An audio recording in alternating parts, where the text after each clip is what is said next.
Online learning, free courses.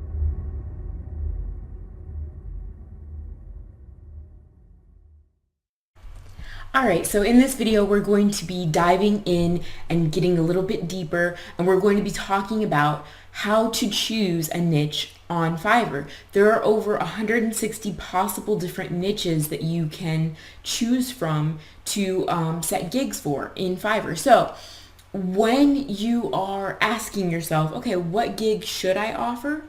Here are 3 things that I want you to keep in mind.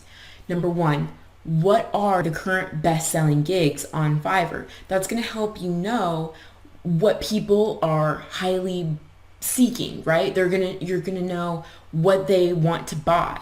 And because it's one thing to just go ahead and put a gig out there that you think is a good idea, but you want a hungry market. So you want to know what the market wants and what it's demanding, so that you can give the solutions for that.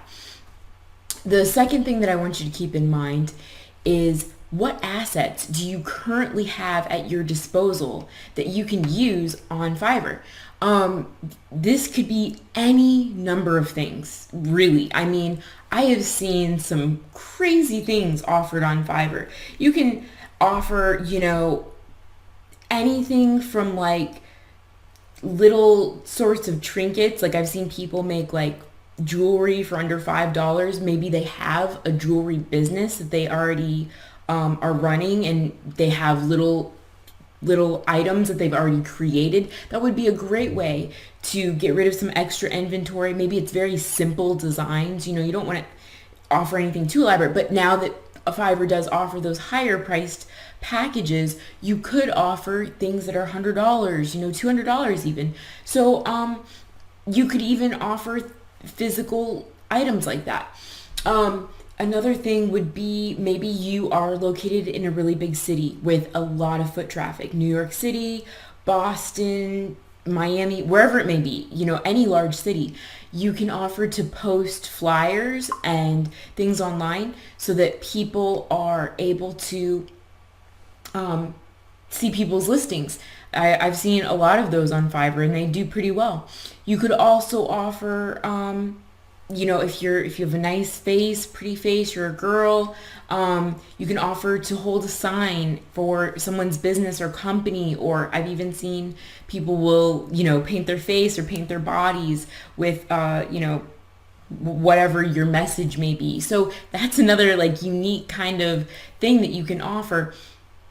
Just think about what all of your assets are at your disposal. Maybe you have an online company, kind of like I did, although I kind of built my company as I went along in Fiverr, which you can do as well. But maybe you already offer online services. Think about those services that you offer. Can you break them down into smaller packages to offer $5, $10, $20 services on Fiverr, and then you can use that, and we'll talk about this later on, but then you can use that and expand your value ladder, and you can actually build a value ladder out on Fiverr. And like I said, I will show you exactly how to do that later on in this course. So stay with me, watch all the videos all the way through, and it's going to make sense of how you can really build a business even just starting on Fiverr, and how that will grow out and expand into other regions. So the third thing that I want you to keep in mind is time. How much time do you have to spend on Fiverr? And I don't necessarily mean on, let me clarify. Now, as I've mentioned before, once you start your account and you have gigs set up, just go ahead and keep that Fiverr window open all day. That way you can reply back to messages as soon as possible and keep that response rate high. That is going to help you get more sales, and going to help you be better at customer service for serving your people. Now, so I don't mean necessarily hours that you're on Fiverr, but actually hours that you're delivering. So how much time do you actually have to fulfill these gigs? And that's a very important thing to keep in mind, because you may see some great ideas here on Fiverr for things that people are offering, but maybe you don't have all of those tools and know-how and setup to be able to implement all of those things quickly. So think about what is close at hand, right? And that's really what Fiverr is all about. What do you already have at your disposal that you can offer for others that'll be a great value for helping them grow their businesses? Remember, that's most of what Fiverr is small to medium business owners. And those are the people that you're going to be serving. So with that in mind, I want you to just keep those three things. Bestsellers. What are the bestsellers? What are your current assets that you can easily, freelance out to others? And how much time do you have to deliver on these gigs every day? So if you don't have a lot of time, you need to make sure that you can really get these gigs done quickly.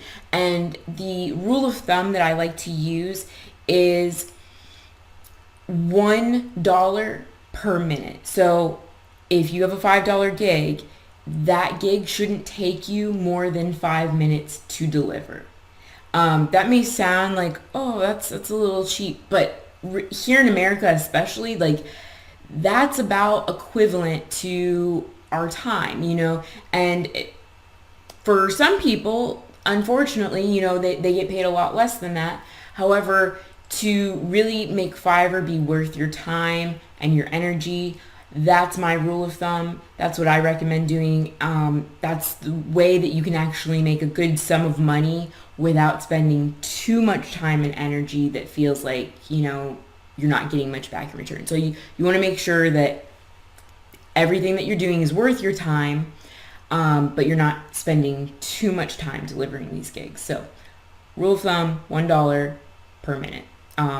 So $5 gig, 5 minutes delivery. With that being said, those are like the three main important things I want you to keep in mind when you're asking yourself, what gig should I be creating?